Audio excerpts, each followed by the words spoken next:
I don't even have William Ruto's number, and he can't call me. Because if I don't have your number, you can't call me. The person who is in breach of this MOU is not ODM. Welcome to The African Journalist, the voice of truth for the voiceless. In a fiery interview with Citizen TV's Yvonne Okwara, Senator Edwin Sifuna launches a brutal attack on Raila Odinga, calling out ODM's confusion and declaring the MOU with President Ruto dead. His words are bold, unfiltered, and explosive. Stay with us as we break down this dramatic moment shaking the heart of Azimio politics. Let's start by seeking your views as Secretary General of the party. Your party leader said in a very recent interview on NTV on Sunday that he will support President William Ruto until 2027. Is that a party position? Yeah, unfortunately, the position of a party on coalitions is given by the party leader. So what he says is the position of a party. And for me, really, as SG of ODM, my worry is that if you stick with the current government until 2027, then you really don't have the time to be able to prepare the party for elections. So, for instance, if we get to 2027 and we decide as a party that we also want to contest the presidency, because the stated position of the party is that we will have a presidential candidate in 27, then we have not left ourselves room to be able to prepare for that elections. Preparation for elections do take time. And then the worry would be that we would have lost that opportunity to be able to not only extricate ourselves from this very unpopular regime, but also to be able to explain to the people what we've been doing with Ruto all these years and why we are back to ask for the mandate of the people. So this is an ODM party position? That would be the ODM party position, yes. And that includes you as Secretary General? Yeah, that includes me. But as I've said publicly, the good thing with ODM is that we are allowed to file objections to the positions that are taken by the party. You are allowed to sound warnings, to sound alarms, and to say that in your view, the way you read the lay of the land, we need to be able to have sufficient time to explain to the people not only what we have been doing with Ruto, but what we intend to do for the country if we are to present a candidate in 2027. My position has always been, and this is a position that we've shared with many in the party, that ODM stands a very good chance to win the elections in 27, and that we have good people in this party who can be able to run the country, and that ODM has always been a force for good, and that we believe that we will do a better job than the current regime. So I don't understand those within our ranks who don't see us as a party as a viable option to the Kenya Kwanza government, who want us to yoke ourselves to KK even beyond 2027, and they've been pronouncing it in public spaces, much to the chagrin of many of us in the ODM party. So if this is a party position that you don't agree with, yeah. In the last few minutes you've talked about this being an unpopular regime. Yes. One in which you're in a working arrangement with. Absolutely. You've talked about yoking yourself, with this regime that you term as unpopular. Yeah. And as Secretary General of ODM that is in an arrangement with this, and you as Secretary General disagreeing with the party position, what do you then do as a person? You can just ask me why I won't resign, Yvonne. Don't be shy. You know, you and me started this thing way back. I was telling you before we started, the first time I was on TV was with you. The reason I will not resign yet is because I've not given up yet. I have not given up on members of ODM, because ODM is a mass movement, Yvonne. ODM has a followership, a registered membership of over 5 million people. And when you speak to a majority of those people, there is still belief and trust within the ranks of the party that Baba knows what is right for the people, that he will do the right thing, and that the vast majority of the members of the party believe in themselves and in their ability to pull this train back on its tracks. You will listen to what we in Parliament say, but ODM has a total complement of about 106 elected members of Parliament. Compare that to the 5 million in the grassroots there who have given support to this political party for years.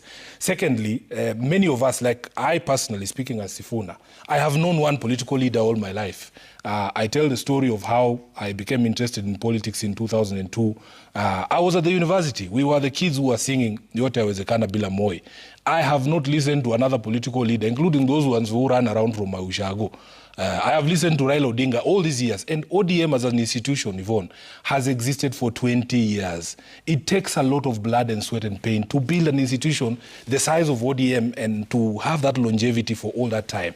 You cannot just give up and say you are going to quit on all that membership. But I want to say here that on the day that I give up, I will tell you, I will say it publicly that I have lost the battle to rescue this party and to bring it back to where it was.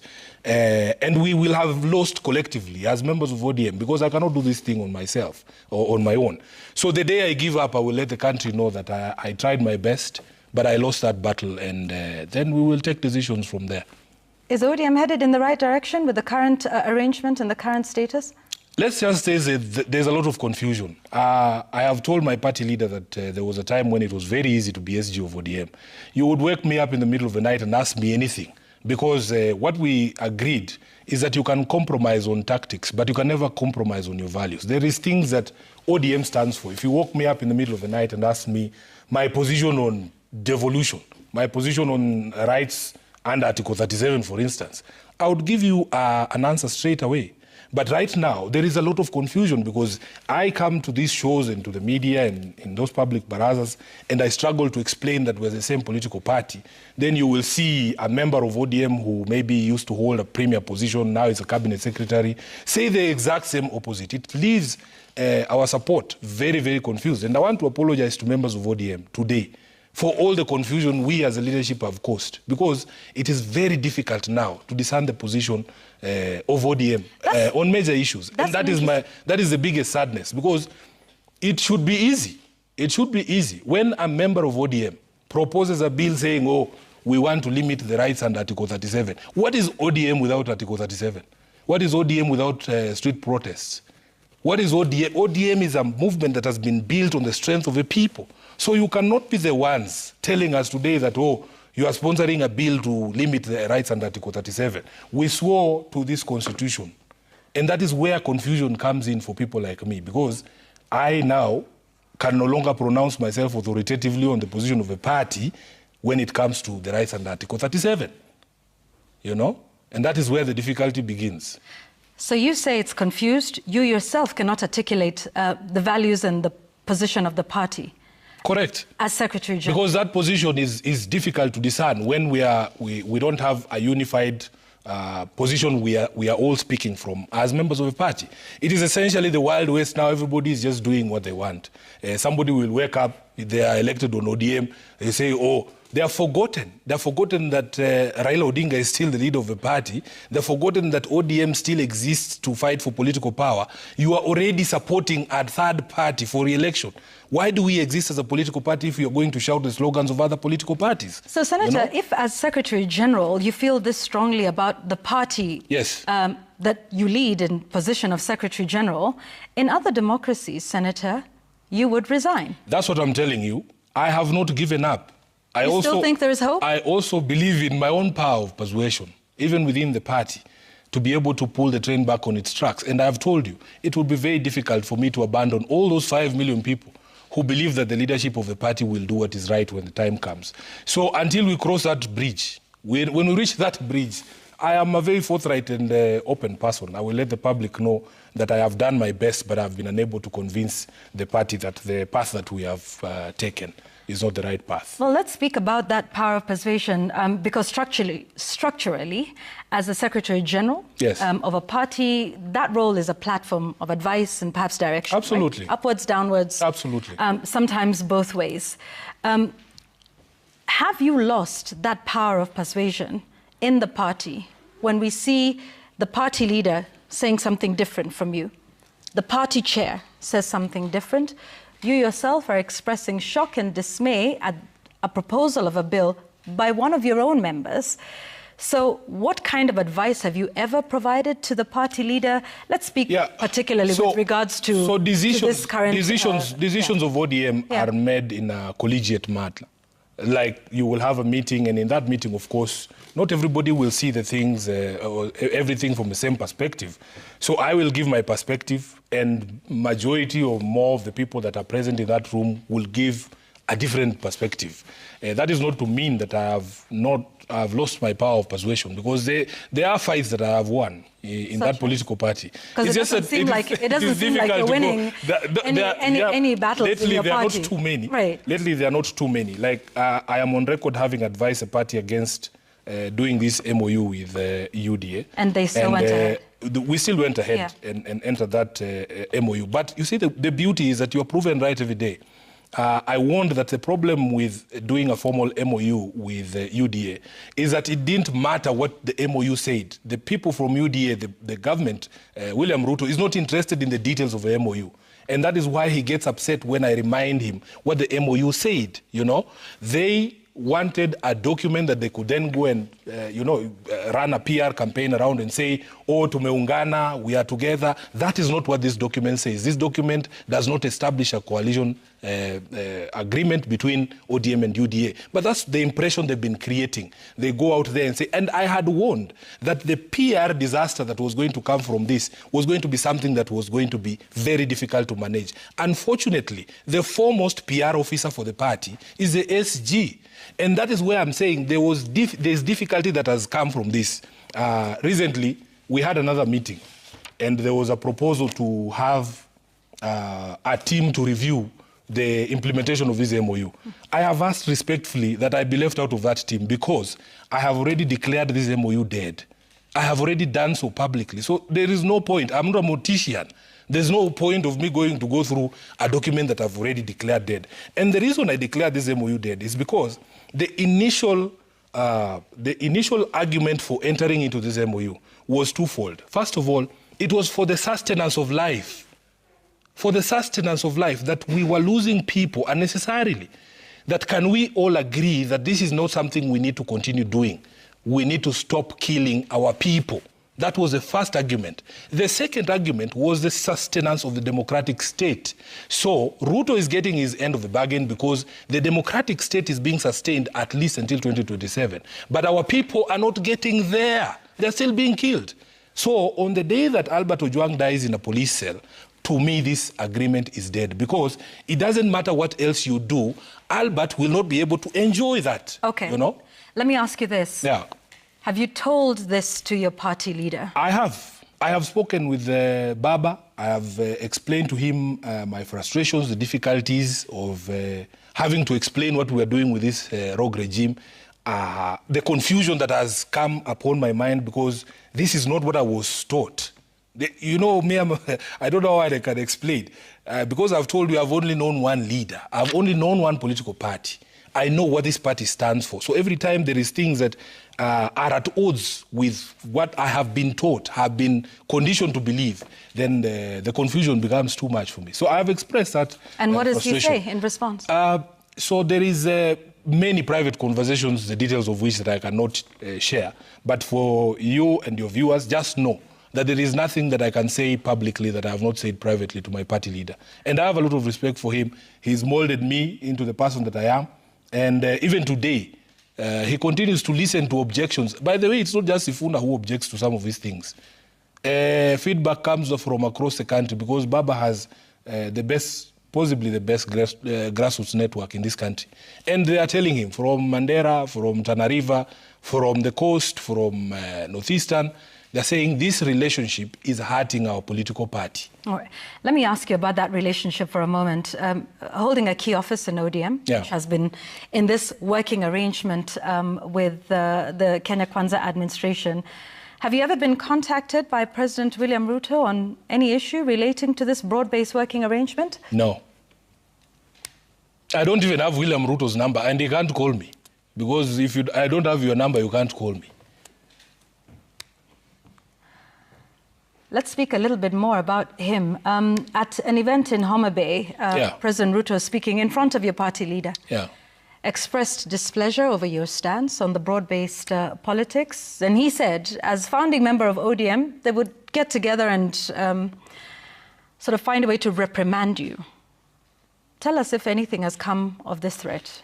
Was it effected? We know you're still in office, at least for now, but has so something been done? clearly that meeting has not happened. Well, but has something been done to give you reason I have a few things to say. First of all, nobody should threaten me with founder member status, because ODM, as I've told you, is a mass movement.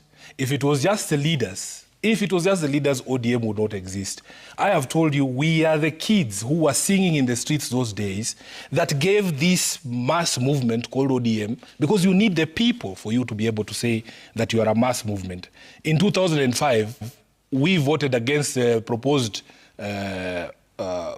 document of the constitution that Kibaki had given us on the instruction of Baba, because we were his kids, So, first, there's no organ of ODM called founders.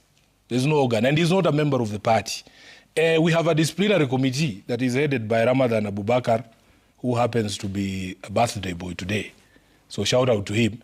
Those are the people who can discipline me as a member of the party, not William Ruto. And Yvonne, it has been the honor of my life to be SG of ODM. I was telling these young students that I met at Chungwa House on Saturday from the universities in Kenya that there is no political platform that is bigger than ODM, and no bigger political platform than SG of ODM. I have been SG of ODM. This is my 8th year. I'm the longest serving SG of ODM.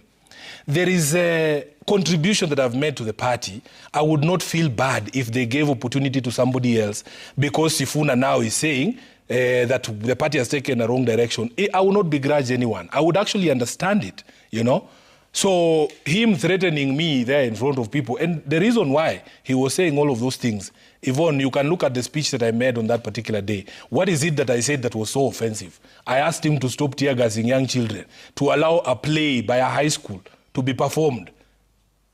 That is what warrants the removal of SG of ODM. It is ridiculous. So for me, really, I know the people who put me in this position. And the day they say, Sifuna, we have lost confidence in your ability to be SG of ODM, I will respect that decision. I would remain a loyal member of ODM and serve the people of Nairobi in the capacity of senator. I don't have an issue. Before we take a break, I want to ask you this. Based on the decisions that have been made by your party leader and leading ODM into this arrangement, do you believe that the values of the party are still the same values that the party leader Raila Odinga holds, even within the present arrangement? I think if you are in the church choir and suddenly you start spending time with, let's say, women of the night, your values will be compromised. It will start to show. So are you saying... It will start to show. That's why... So let me understand this. This is the confusion that I am saying. And let me understand this. This is the confusion that I am saying. As Secretary General of the party, are you then saying your party leader, Raila Odinga, no longer professes, holds, or carries the values of ODM? That's what I'm saying. I'm saying we are living in very confusing times.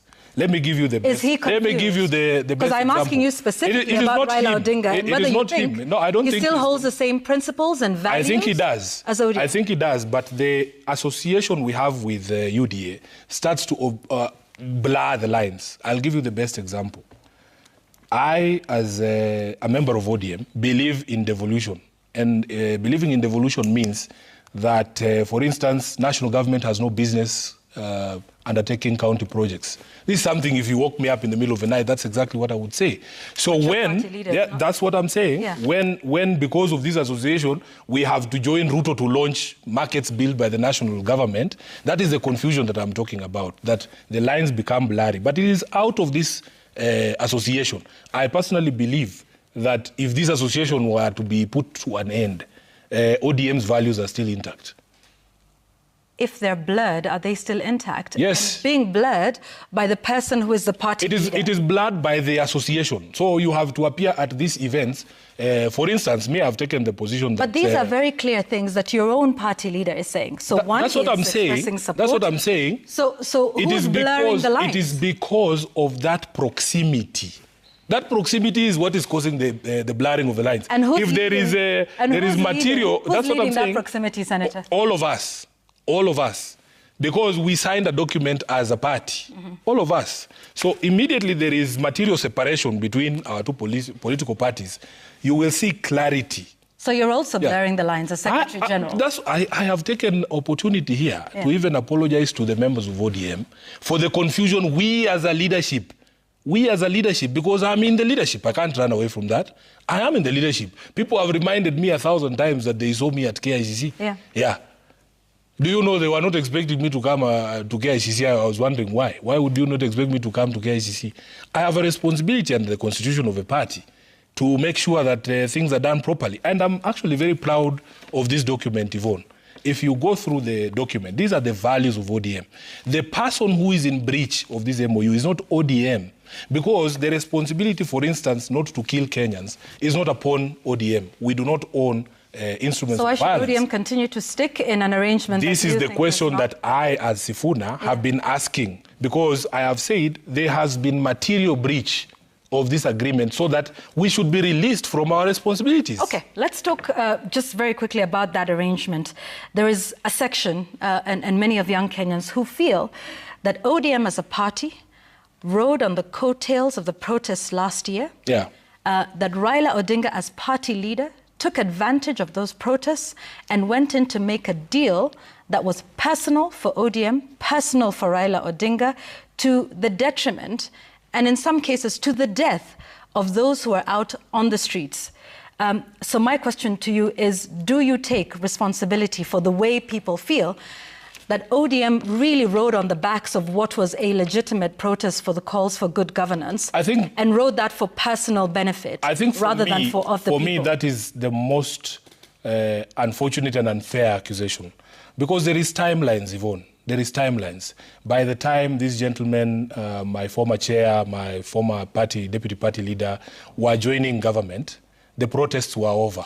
And by the way, I want the young people to understand that the same force with which you went to remove the other cabinet secretaries, Wanda is no different from who is it that was left out of cabinet?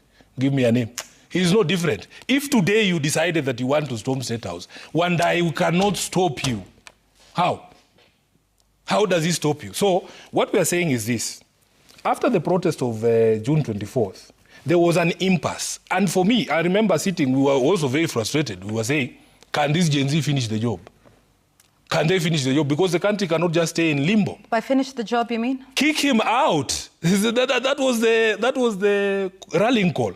They were to kick Ruto out. And yet, this is what I'm saying. And yet, after the protest, this is what I'm saying, Yvonne. ODM then goes into a working arrangement. I understand the criticism, but the accusation that we took advantage of anyone is unfair, because there was a period between the time June 24th of 2024, June 25th, and the time Kina Wandai and the others are joining cabinet. And by the way, Baba has been on record, including during that interview that you referred to, that he was against these individual members joining government because we had another idea. I remember on the day before, or was it after, or the day before they were announced, we released a statement saying these people have gone on their own.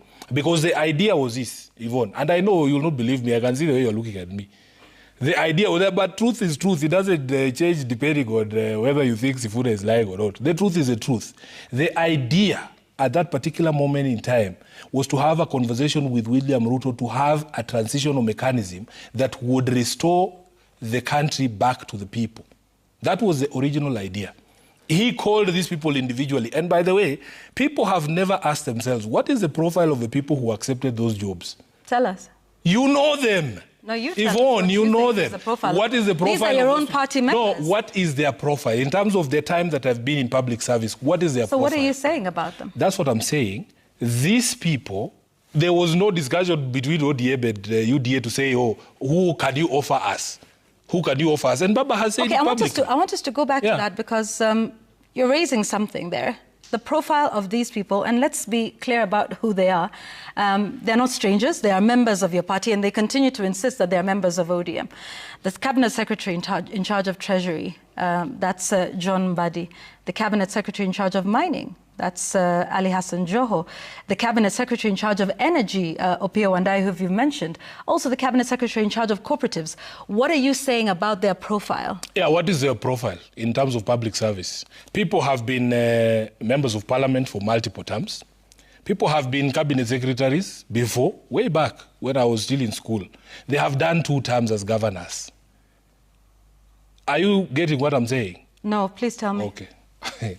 Just consider the profile of the people who accepted to go there, so what and are you their saying? state of mind. Are they fit? Some of them, it's not about being fit. What are you saying? In what frame of mind were they, so that they were able to very quickly and freely join this government? Well, we wouldn't know that, but you seem to know that. So do you want to? Because the reason why I'm saying this, Yvonne, is because their profiles are public. You know, their profiles are public. You will find people who have had stellar careers in public service. Many of them were at the tail end, if I can say, of their careers. And an opportunity such as that is a very good opportunity for them to take. So you would have to have discussions with them and just understand the thinking behind accepting those positions. But what I know is that the accusation that ODM took advantage is an unfair accusation. And even as we speak today, nothing stops any person in this country who is tired with this regime from going to kick out the regime that includes Wandai and company. As the cracks within ODM deepen, Senator Sifuna's words send a clear message. Not everyone is ready to embrace a deal with Ruto. Is this the beginning of a political realignment? Or the fall of a once unified opposition? Thank you for watching The African Journalist, where truth meets courage. Don't forget to like, comment, and subscribe for more fearless reporting. Until next time, stay informed and stay bold.